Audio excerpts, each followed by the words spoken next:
ನಮಸ್ತೆ ವೀಕ್ಷಕರೇ, ನಾನು ನಿಮ್ಮ KN ರಾವ್ ಗುರುಜಿ. ಈ ಚಾನಲ್ ಲೈಕ್ ಮಾಡಿ, ಫಾಲೋ ಮಾಡಿ, ಆದಷ್ಟು ಶೇರ್ ಮಾಡಿ.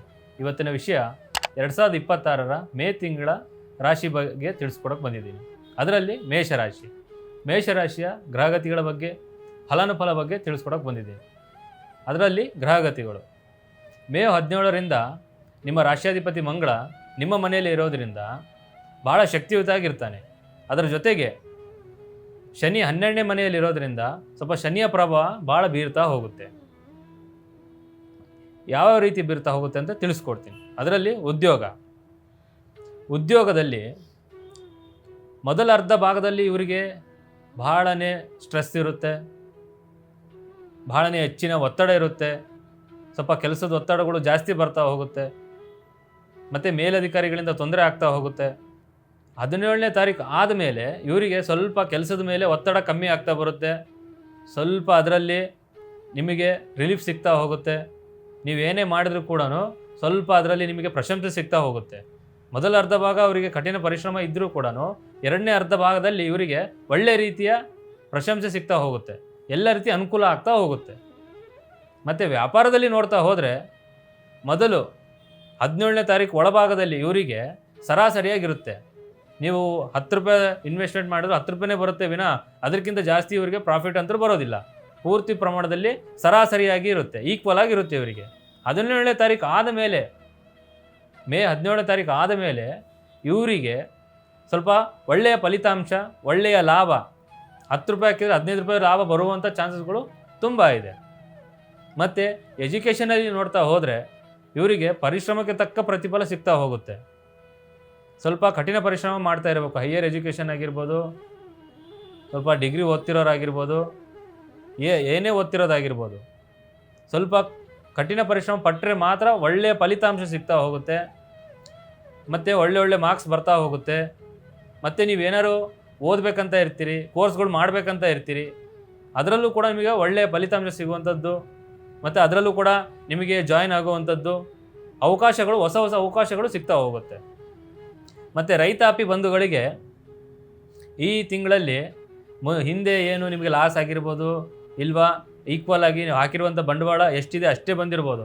ಆದರೆ ಈ ತಿಂಗಳಲ್ಲಿ ನಿಮಗೆ ಒಳ್ಳೆಯ ಲಾಭ ಬರುವಂಥ ಚಾನ್ಸಸ್ಗಳು ತುಂಬ ಇದೆ. ಸ್ವಲ್ಪ ಭೂ ವ್ಯವಸ್ಥೆಯಿಂದ, ನೀವು ಬೆಳೆದಿರುವ ಬೆಳೆಯಿಂದ ನಿಮಗೆ ಎಲ್ಲ ರೀತಿಯಿಂದ ಲಾಭ ಬರುವಂಥ ಚಾನ್ಸಸ್ಗಳು ತುಂಬ ಆಗಿದೆ. ಮತ್ತು ಹಣಕಾಸಿನ ವಿಚಾರದಲ್ಲಿ ನೋಡ್ತಾ ಹೋದರೆ ಇವರಿಗೆ ಸ್ಥಿರತೆಯಲ್ಲೇ ಇರುತ್ತೆ. ಸ್ವಲ್ಪ ಏರಿಳಿತ ಆಗ್ಬೋದು ಹಣಕಾಸಿನಲ್ಲಿ, ಎಷ್ಟು ದುಡಿತೀರ ಅಷ್ಟು ಖರ್ಚು ಕೂಡ ಆಗ್ತಾ ಹೋಗ್ಬೋದು.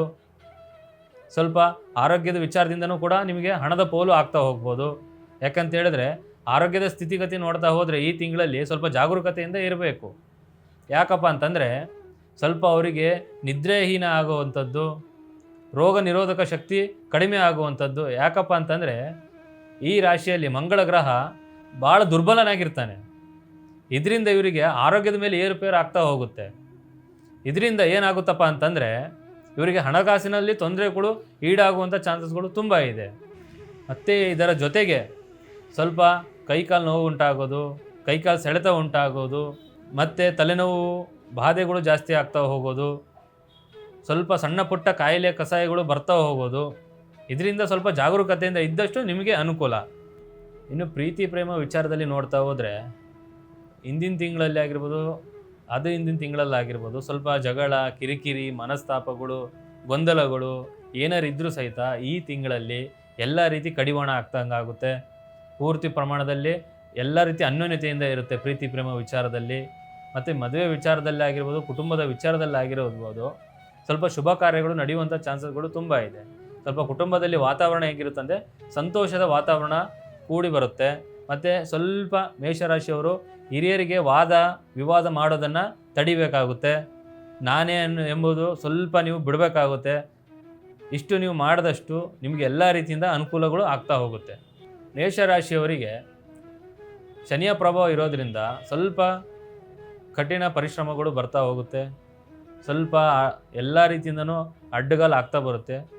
ಅದಕ್ಕೆಲ್ಲ ಪರಿಹಾರ ಏನಪ್ಪ ಅಂತಂದರೆ ಪ್ರತಿ ಶನಿವಾರ ಶನೀಶ್ವರನ ದೇವಸ್ಥಾನಕ್ಕೆ ಹೋಗಿ ಎಳ್ಳು ಬತ್ತಿ ಹಚ್ಚಿ ಬರೋದ್ರಿಂದ ಸ್ವಲ್ಪ ನಿಮ್ಮ ಕಠಿಣ ಪರಿಶ್ರಮಗಳು ಸ್ವಲ್ಪ ಕಡಿಮೆ ಆಗ್ತಾ ಬರುತ್ತೆ. ಒಂದು 5 ಶನಿವಾರ ನೀವು ಹೋಗಿ ಬನ್ನಿ, ಎಲ್ಲ ರೀತಿ ಸಮಸ್ಯೆಗಳು ಬಗೆಹರಿತಾ ಹೋಗುತ್ತೆ. ಇನ್ನೂ ನಿಮ್ಮಲ್ಲಿ ಏನಾರು ಹೆಚ್ಚಿನ ಸಮಸ್ಯೆಗಳಿದ್ದರೆ, ಪರಿಹಾರ ನೀವು ಎಲ್ಲೇ ಹೋದರೂ ನಿಮಗೆ ಸಿಗಲಿಲ್ಲ ಅಂದರೆ ಒಮ್ಮೆ ನಮ್ಮನ್ನು ಸಂಪರ್ಕಿಸಿ. ಸರ್ವೇ ಜನ ಸುಖಿನೋ ಭವಂತು. ಒಳ್ಳೆಯದಾಗಲಿ ವೀಕ್ಷಕರೇ.